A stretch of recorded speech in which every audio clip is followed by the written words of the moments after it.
Welcome back to the program. So, a couple things. Back in December of 2024, I was finally able to get my LinkedIn account back after 4 years. Okay.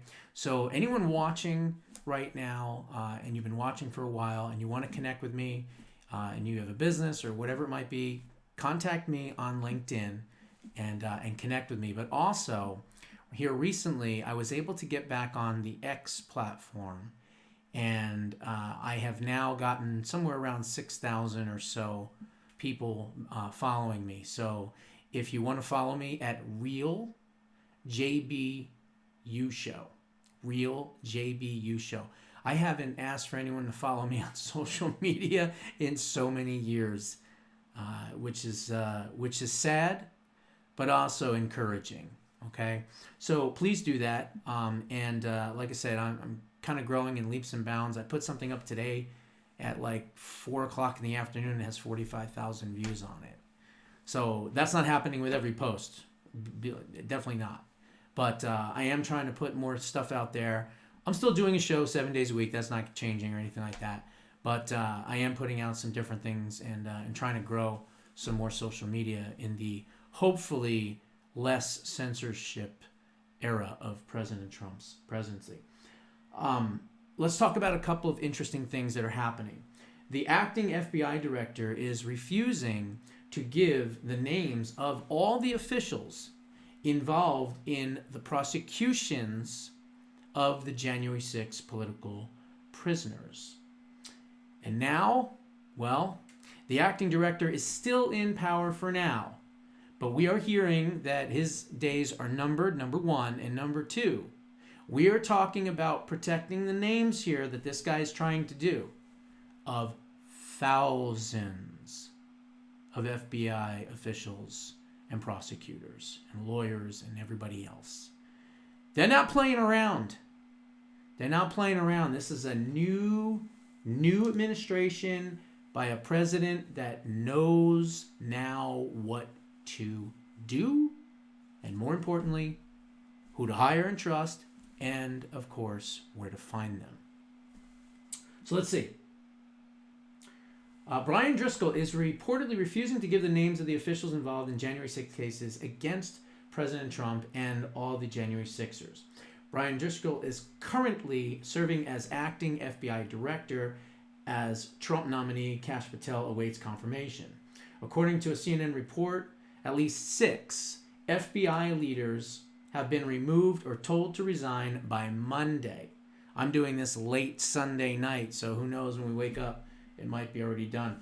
President Trump fired the head of the FBI Washington field office, David Sundberg, canning an additional 20 other heads of offices. As many as 88 FBI officials were marched out of their offices on Friday alone.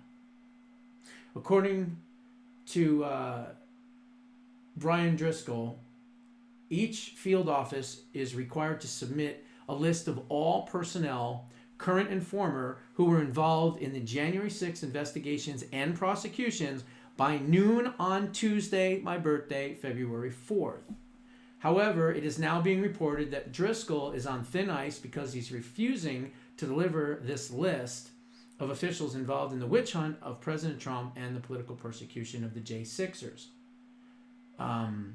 The Justice Department ultimately did not dismiss Driscoll, the head of the Bureau's network field office, who was temporarily serving as its acting director. Just over 24 hours later, Driscoll notified the FBI workforce that he had been ordered to remove 8 additional senior FBI executives by Emil Bove, the acting deputy attorney general and Trump's former personal defense lawyer.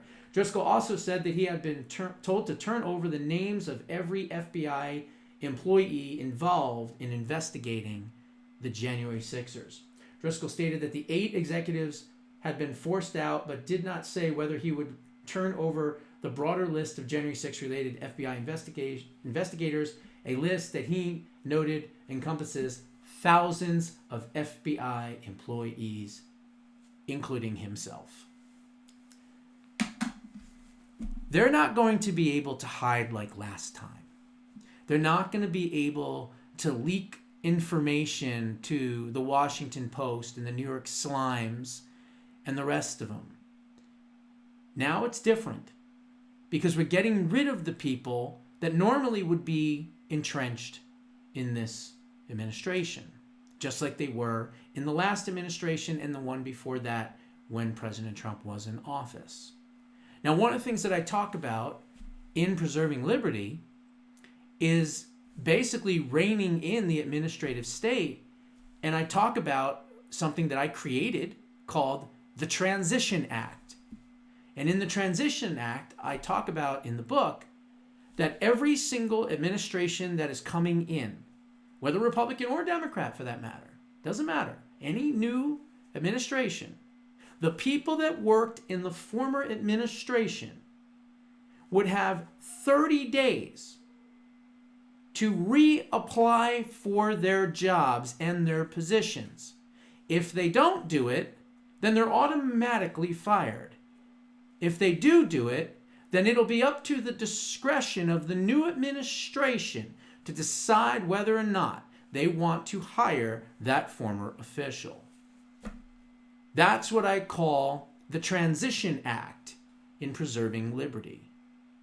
And it's something that is kind of happening, maybe not even with any type of law or legislation. It's just happening where he's just firing everybody. And again, he's doing this through, executive action and things like that. I want to make it permanent. This way, if we had a Transition Act that was permanent, you would not have other people from other administrations being hangovers in another new administration. Because look, let's face it, in Washington, the administrative state administrates, right, what happens in Washington.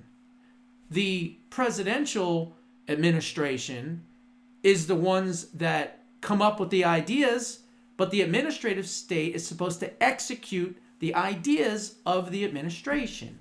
That's their goal. That's their job, I meant, right? But what's happened is that has been bastardized. And we have a bunch of career criminals in the senior executive services in particular that have worked in Washington, or shall I say not worked, because they're probably home jerking off in a bubble bath somewhere. But the reality is that it's those people that are undermining the next administration. It is those people that were leaking to the New York Times and the Washington Post and every other paper, and LA Times and all, New York, everywhere, all over in his first term. Now he's recognizing who those people are and he's removing them. Thank God. Next story. Trump says that he's rooting out now the radical lunatics, his words, at USAID, while Elon Musk is slamming the agency for spending taxpayers' money to fund bioweapon research, including COVID-19. USAID, the foreign aid agency that many see as a front for CIA activities, is being radically dismantled by United States President Donald J. Trump and his Doge leader, Elon Musk.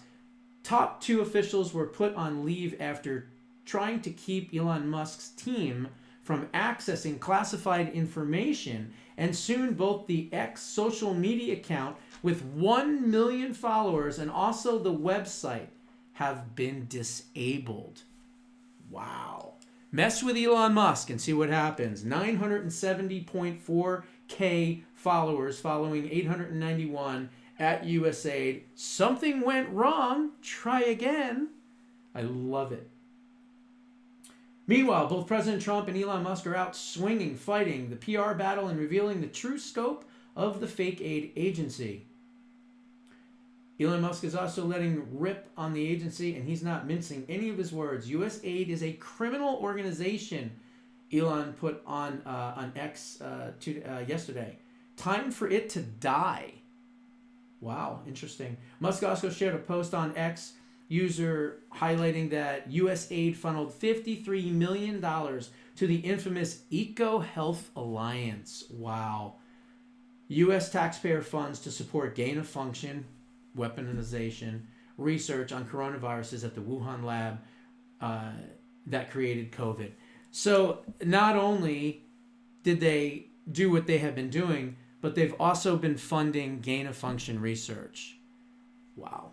We have so many criminals that we have to find and root out. It's unbelievable what this last regime was able to do.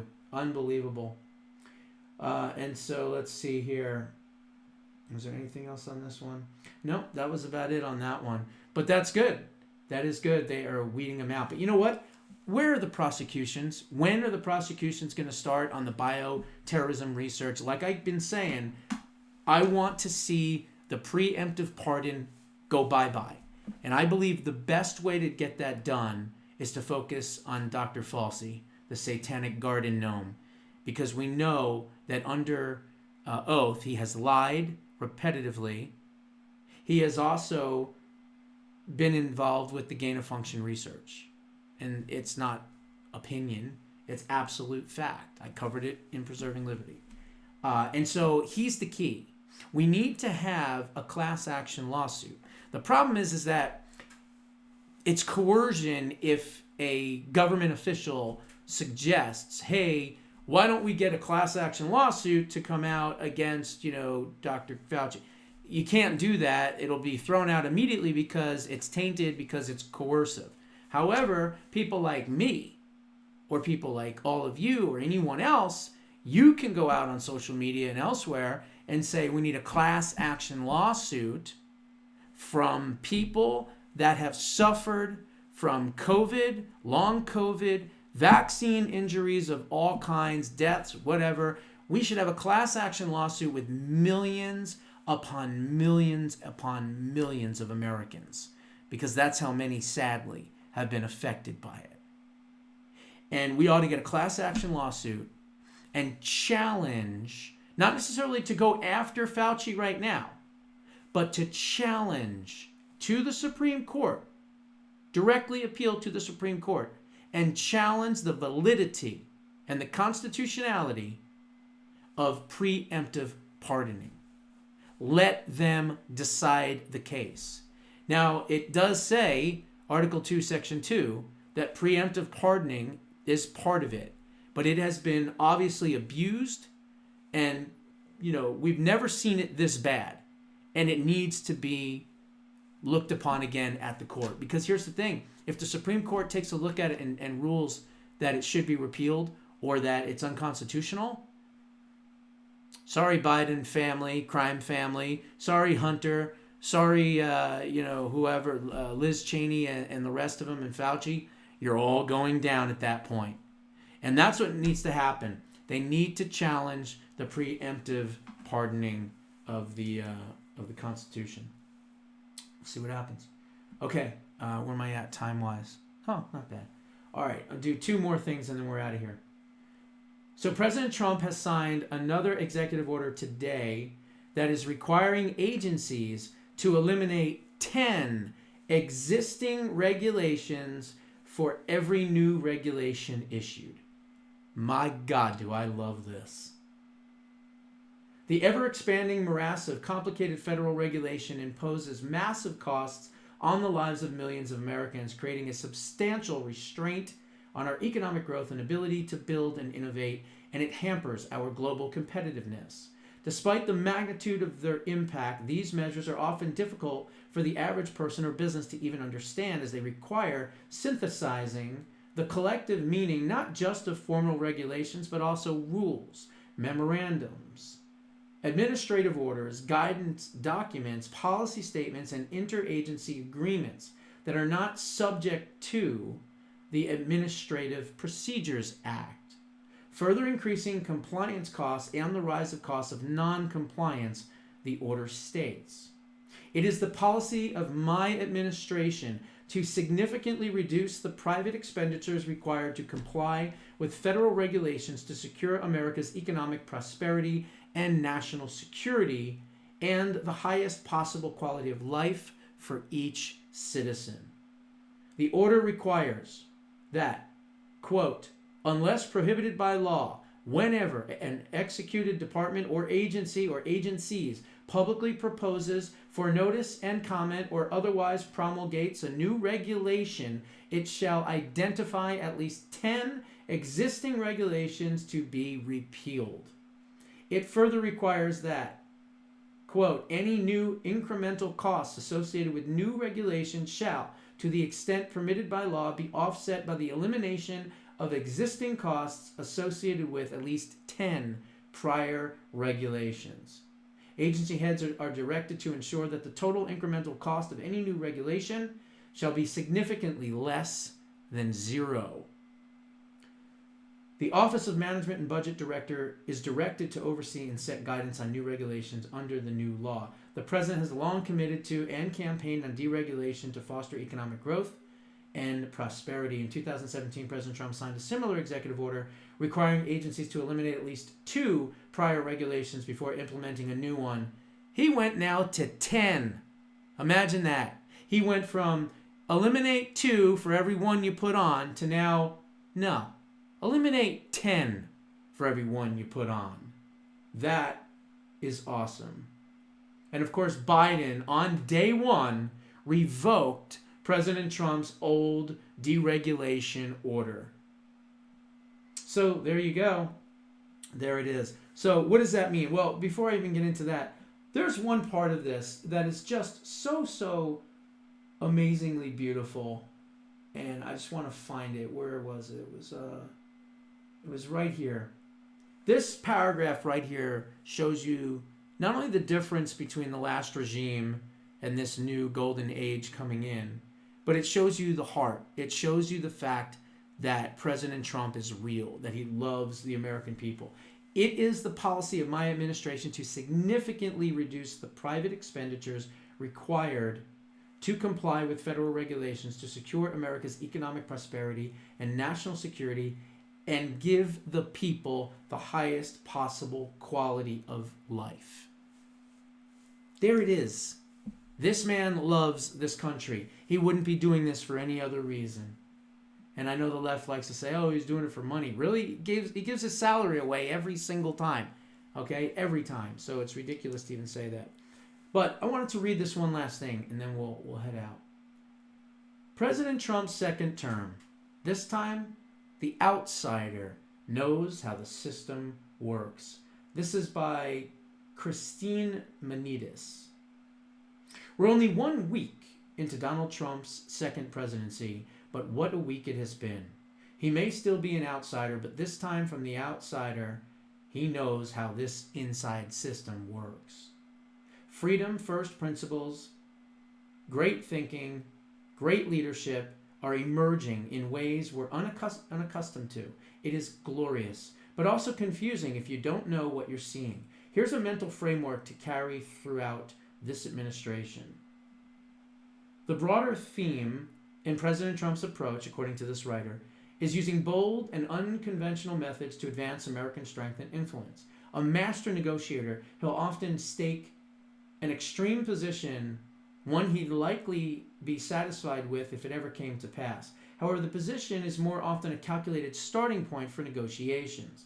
By holding firm, he reframes the discussion entirely, bringing the newly defined topic to the forefront of public discourse. We saw this play out with Greenland, when on January 11th, its leader, Mute Igidi, said he's prepared to negotiate with President Trump about the territory's future. Do we need to own Greenland? No. What is necessary for the geopolitical security of the United States is to control Greenland, which is what I've been saying. And that's now firmly on the table for serious discussion. Greenland's location between North America and Europe make it a linchpin for Arctic strategy and provide a strategic military and economic vantage point over the Arctic shipping lanes that are becoming increasingly important as polar ice is melting.